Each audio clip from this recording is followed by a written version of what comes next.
Mr. Ross, I entreat you to attend to your niece. She has conducted herself most oddly this morning.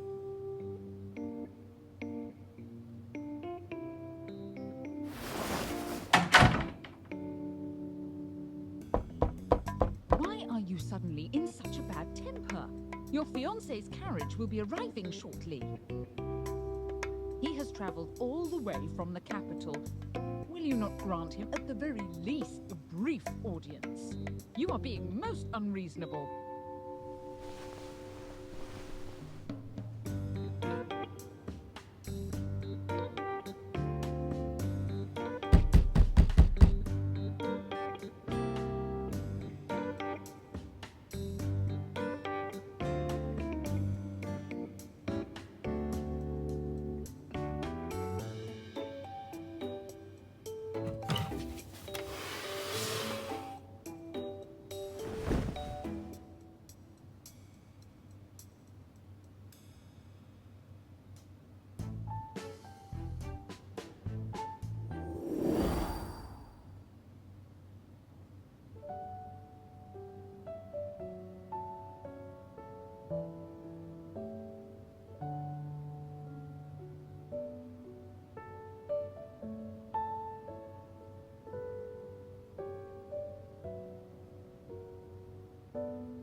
Miss, may I request a private word with you?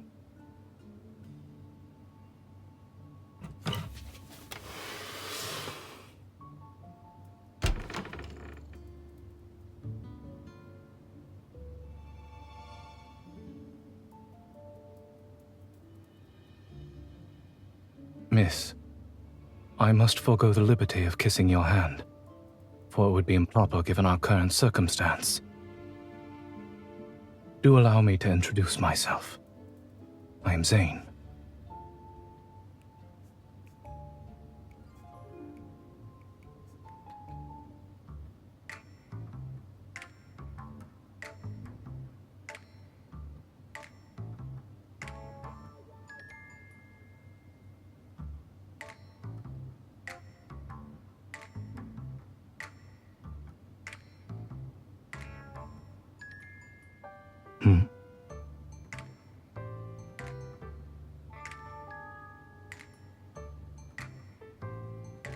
Miss, we share the same desire.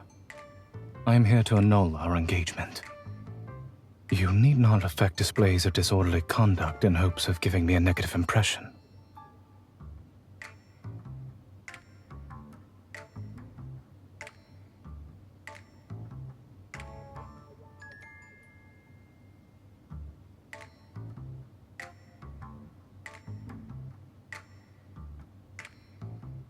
If there are no objections to annulling the engagement, we should settle the matter of compensation.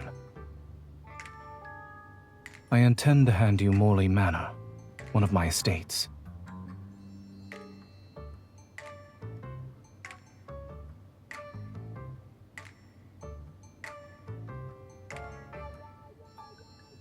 Morley Manor belonged to your grandfather prior to being sold. One could say I am merely returning it to its rightful owner. You will thus be spared the inconvenience of residing in a small, dreary abode together with distant relatives.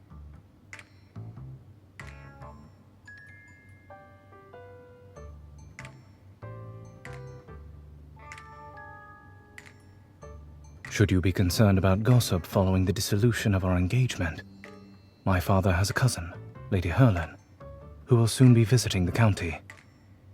She enjoys considerable esteem in the capital, and the young noblewomen she takes under her wing never fail to distinguish themselves during the social season.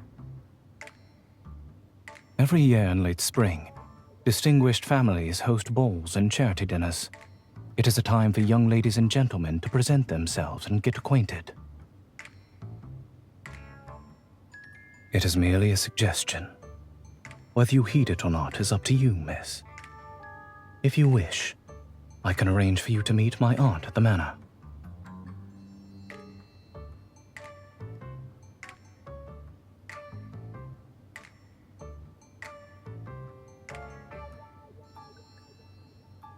After our engagement has been annulled, it would be improper of us to meet as frequently. I have some matters to attend to in the capital. Once everything is settled, I doubt not that we shall meet again.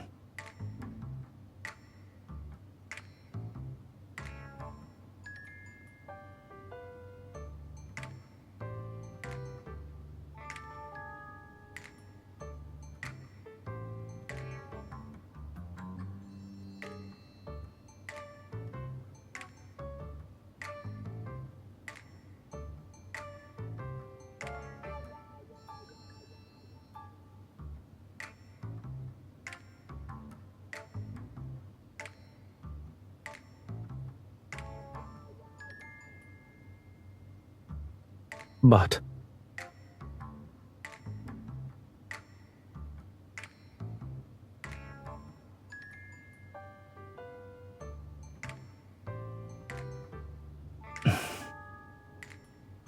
very well.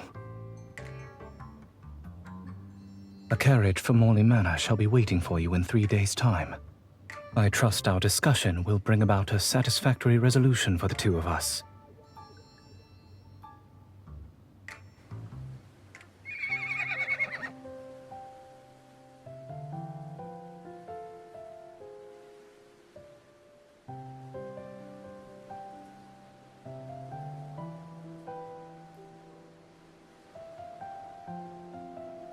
A lady must be graceful at all times, even upon horseback.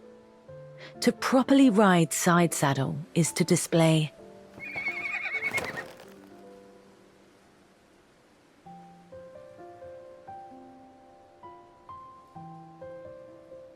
How curious. You are the second person to advise me so. The first was Zayne. Indeed. You should talk to each other some more over the coming days. You might find you have much in common. He returned just the day before yesterday. Though he may not be found too often at the manor, you are bound to see him sooner or later.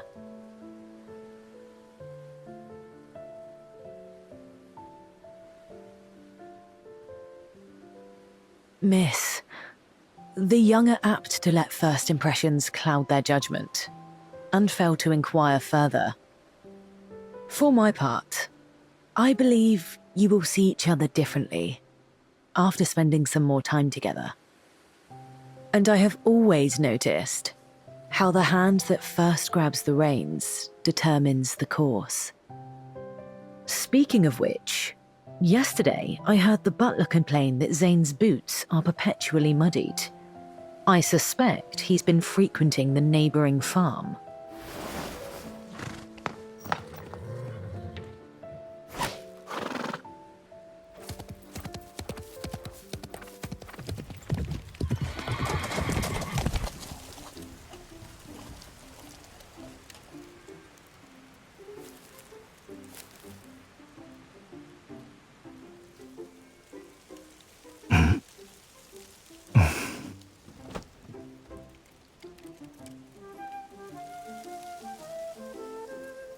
Do you often pry into the affairs of others?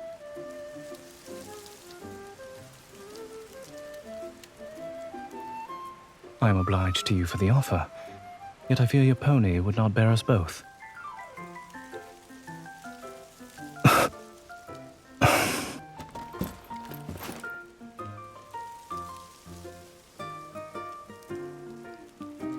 Miss, you ought not to be here.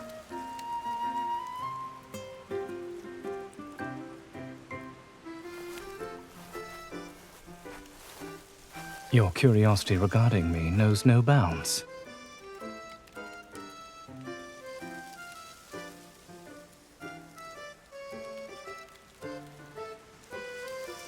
If portraits were able to talk, I fear I would have more troubling matters to worry about.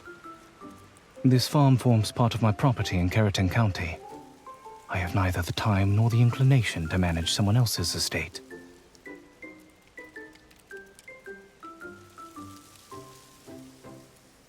It is only proper that I patronize our local produce.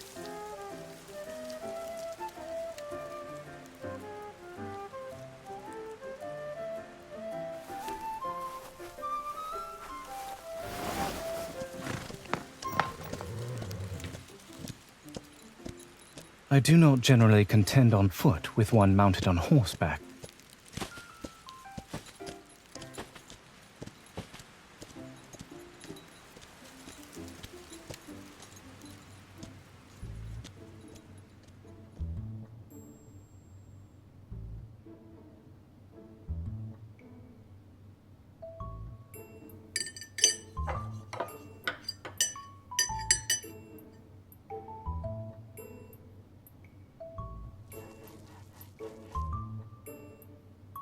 The villagers harvested them and offered them to me.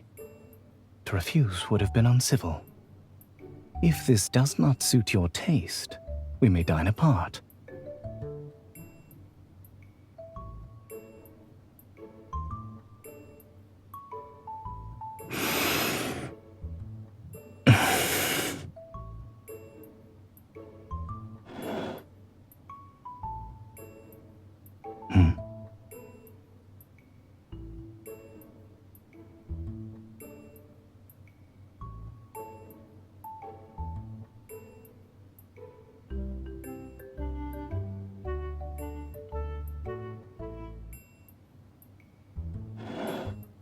If it pleases you, you may have mine.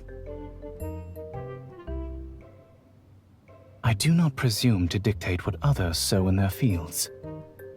You, however, do ask a great many questions, yet without ever disclosing your purpose.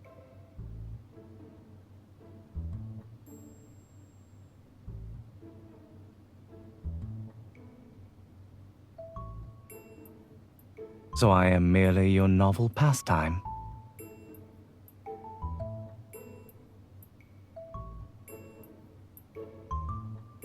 A most generous offer. I am to take you sightseeing, and in exchange, you are to unburden me of my harvest.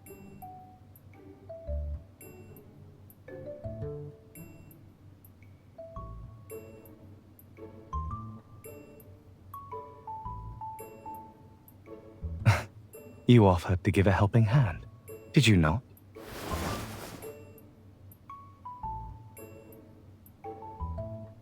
I had not intended that you should drink it all at once.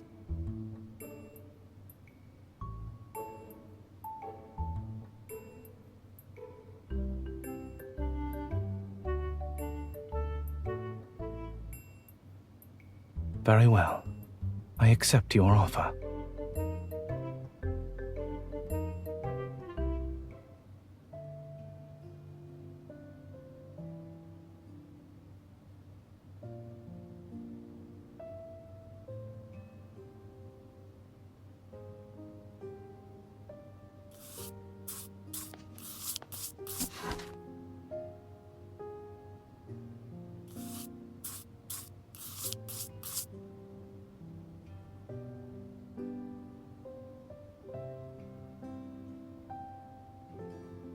If you would avoid attracting notice, I advise picking a slimmer volume.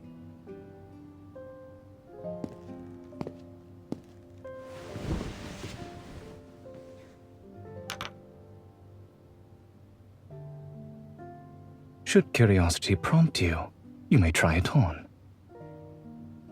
Pray excuse me.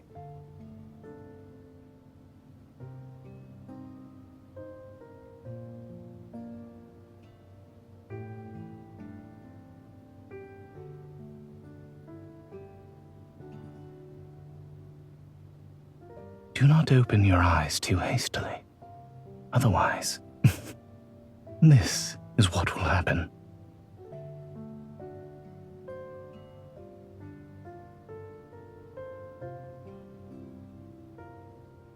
If not the monocle, perhaps it is these volumes that engage your interest.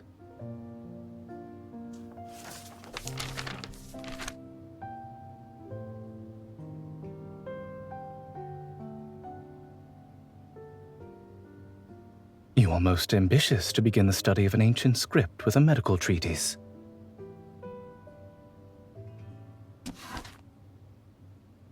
Here is the translation, if you wish to consult it. It is not likely to be published anytime soon. You must content yourself with the manuscript. It is but a humble compilation of my own. Should you discover any errors, pray bring them to my notice.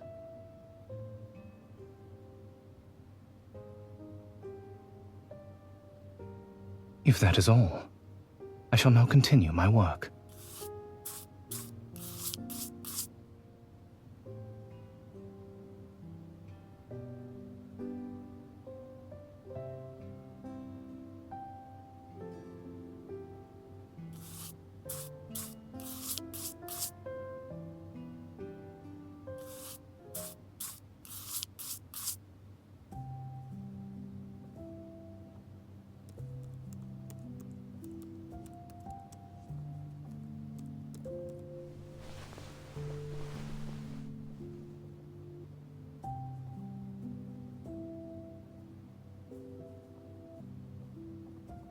I had not expected my translation to prove so very soporific. What did you dream of?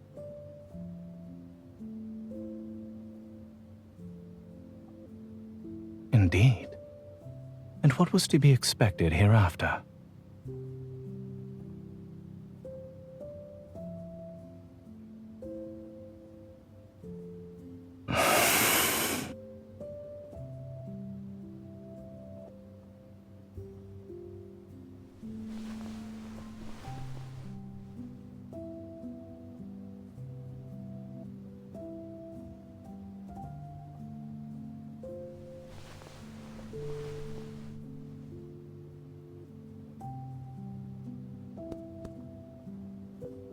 You say you knew what was to come.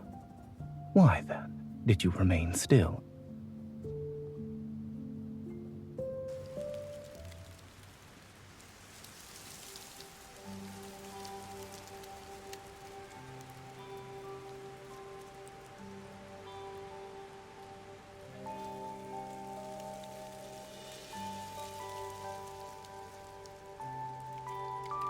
Keep out of the rain.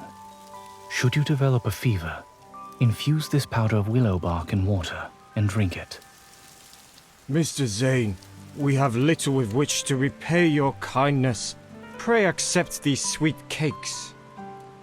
Very well, but do take greater care with that sickle. I shall not attend you a second time.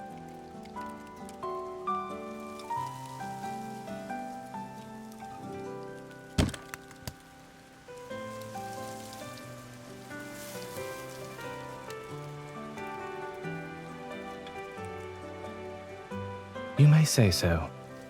The subjects of my research happen to be remarkably talkative. You have. Whence arises this sudden interest?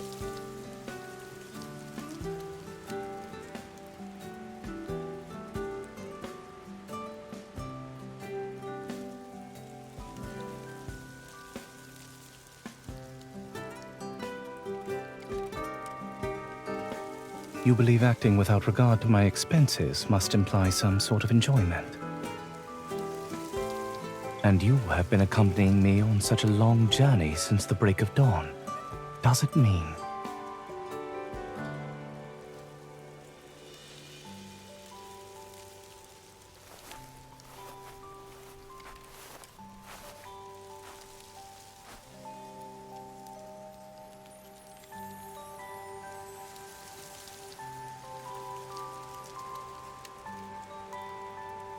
More or less so, yes.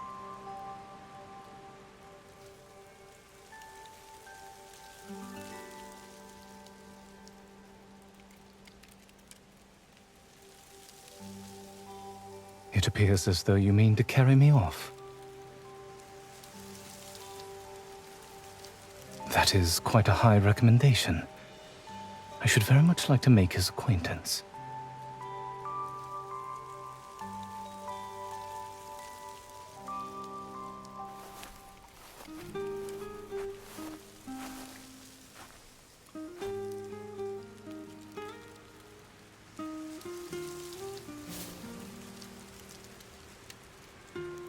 Perhaps I merely wish to be certain that the choices I make are indeed my own, and not just the consequences of a perceived duty. Whether it be in tending the sick, in translating old volumes, or even in the matter of our engagement at first. I have reflected upon it for some time, and I believe you ought to know.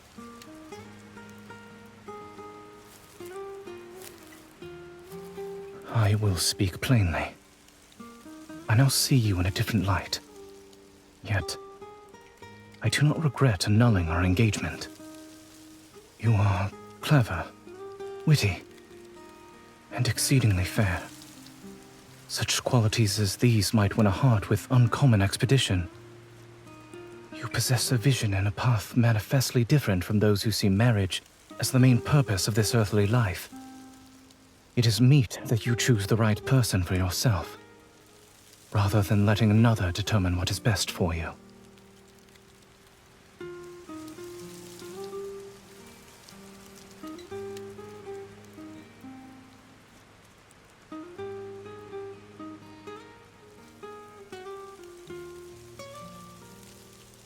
I know because I saw how your eyes lit up when you spoke of that physician.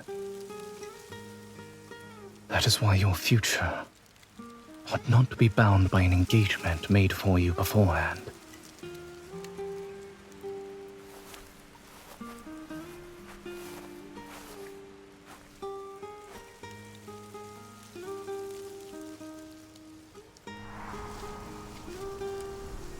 I cannot answer that with certainty, miss.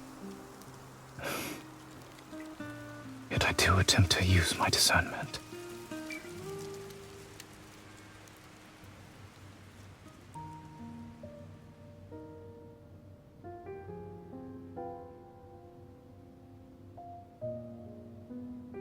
I haven't seen you in a while. I thought everything would be going swimmingly between you two, yet it seems not to be the case.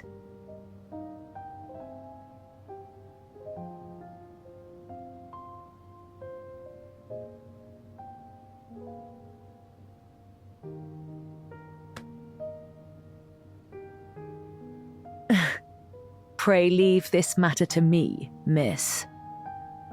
The social season is drawing near in the capital. If you are to make your debut at the ball, you must have a partner with whom to practice.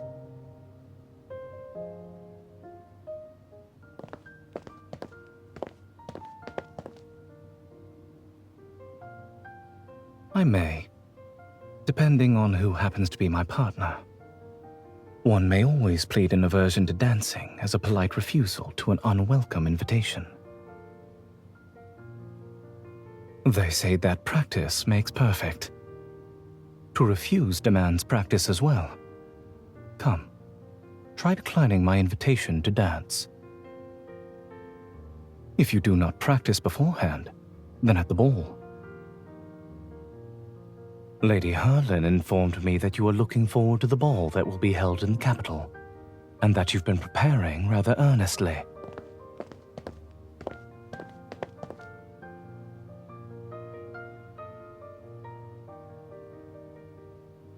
Were I to say no, would you indeed give it up?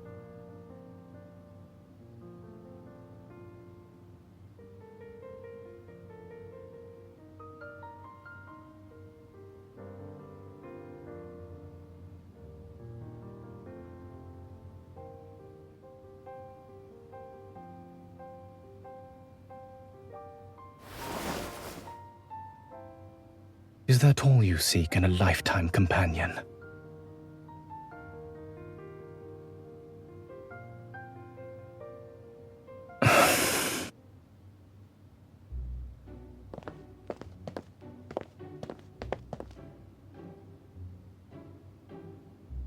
As soon as you had received my portrait, you expressed a wish to break off our engagement. May I ask why?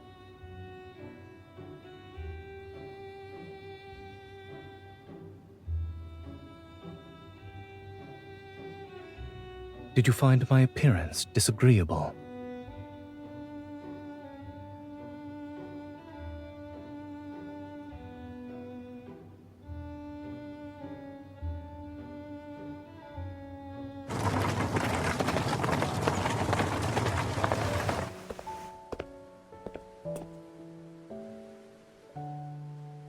I must return several volumes to the public library.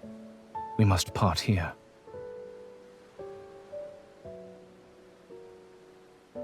Then he must secure a carriage of his own.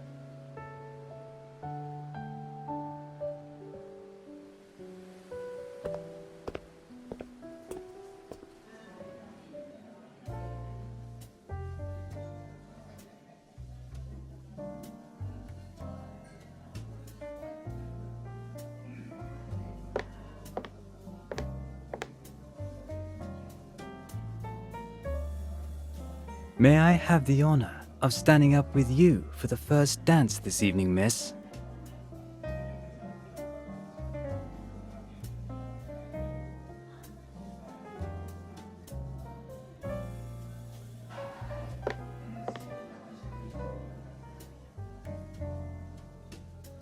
Were another gentleman to ask you, would your answer be any different? A matter of greater consequence detained me. Miss, this evening is more than a mere occasion for merriment. It marks your entrance into high society. A polite smile or a courteous nod may be misconstrued as eagerness to accept a gentleman's advances. I'm not doubting the acuity of your discernment. However, accepting a stranger's hand during the ball is often enough to kindle idle tongues. I suspect even Lady Herlin neglected to caution you on this point.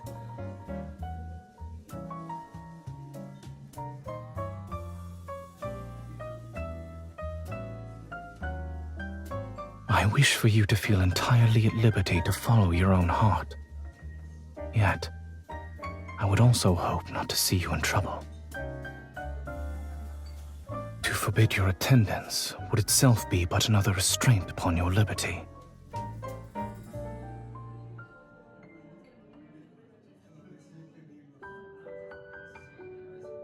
Well then, have you another gentleman in view for the next dance?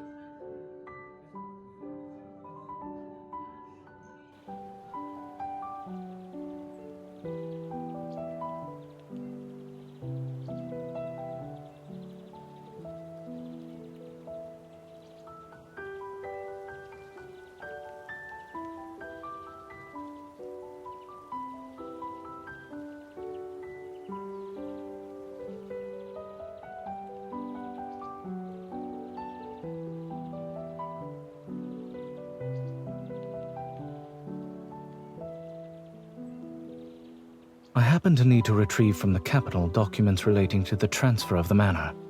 This should take about 4 or 5 days. It will be but a brief separation. Morley Manor will remain in its usual place. We'll be having afternoon tea at this table again before long.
Miss, a great many young men have inquired after you since the last ball. But none compare with Zayne. Is that right? After the engagement was annulled, he was worried you might be treated unfairly upon entering high society, so he pulled quite a few strings to smooth things over for you. I had not planned to vacation in Carrollton County. He had to insist thrice before I at last consented. Actions, my dear, are often more eloquent than words. But he has been holding his tongue for a good while now. I fear we shall have to resort to more extraordinary means.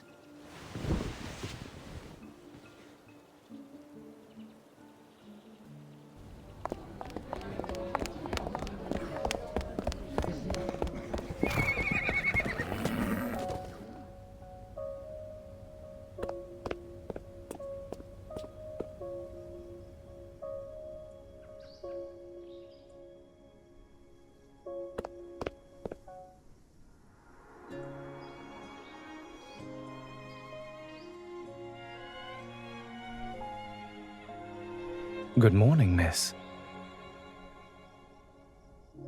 Mostly nice. The sky was occasionally overcast. Yes, there were no issues at all.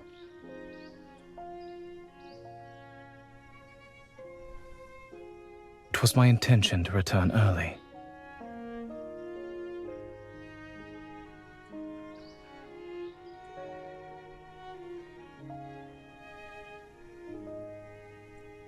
That is because you have always managed to discern the rest for yourself. If that is the case, I shall endeavor to be a tad more loquacious moving forward.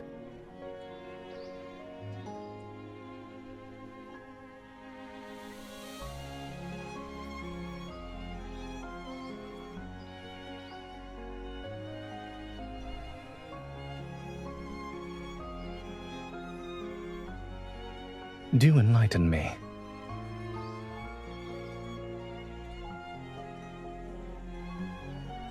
Oh?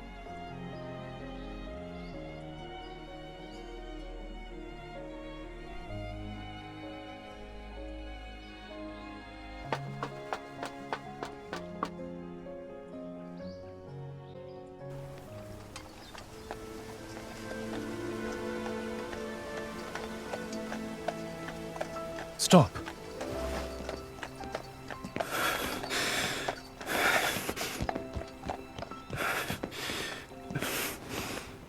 Miss, I believe we must clear up some matters between us. Pray allow me a moment.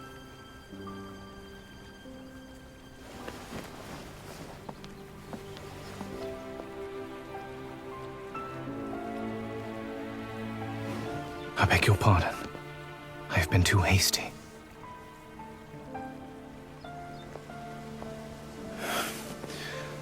I always thought I ought to be more prudent in discussing such matters with you.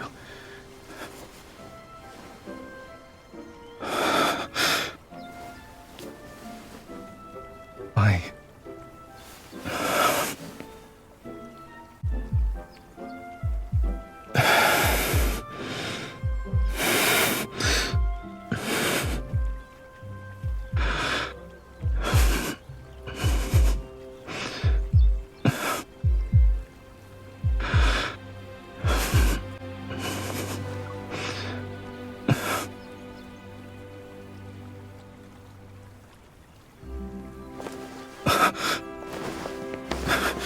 Pray forgive me. Pray forgive me for coming here. I do not mean to press you for an answer. Yet if I were not to speak up now, I would risk losing the most precious opportunity of my life. I hastened to conclude my business and returned earlier than I had intended because I...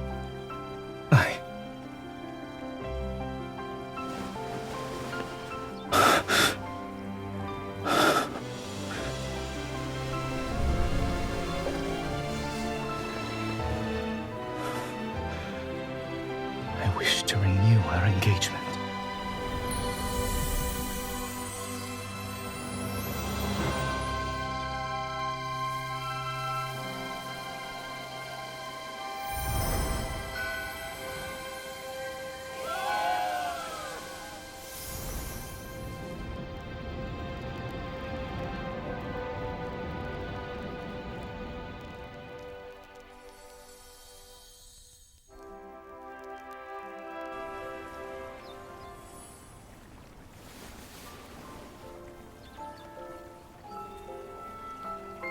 The weather has been very favorable on our first outing.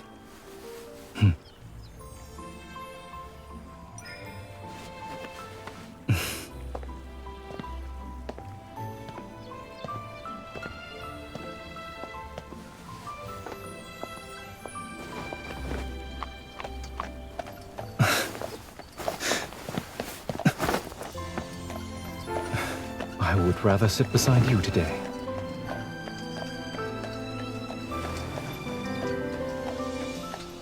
Consider it a reminder to a certain married lady. A hasty departure hardly accords with good manners. Will you not turn away from me this time?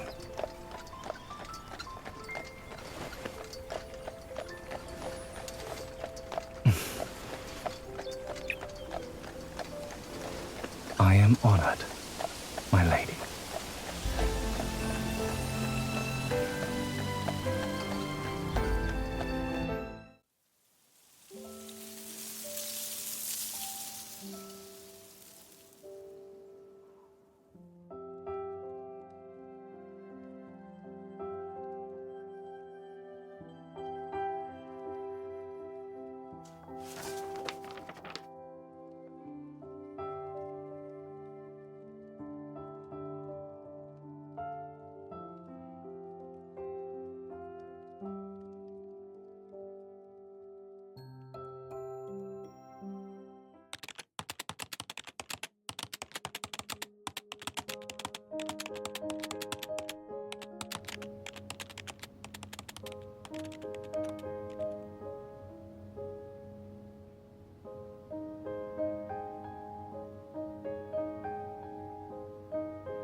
I like how that's coming from a hunter who's always busy keeping Lincoln safe.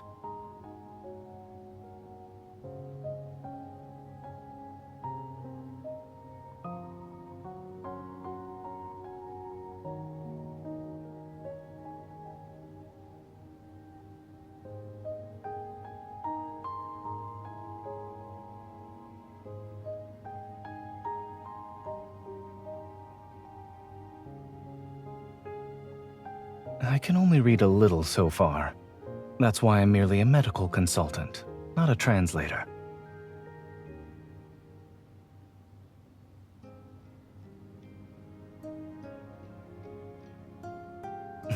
Oh? I seem to recall someone being desperate to leave at first.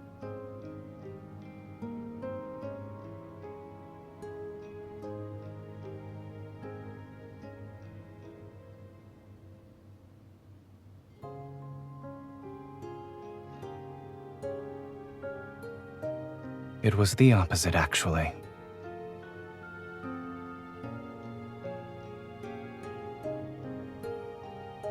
When I first saw you at the Ross's estate, I thought how happy it would be if we could cast aside rank, fortune, and every other distinction.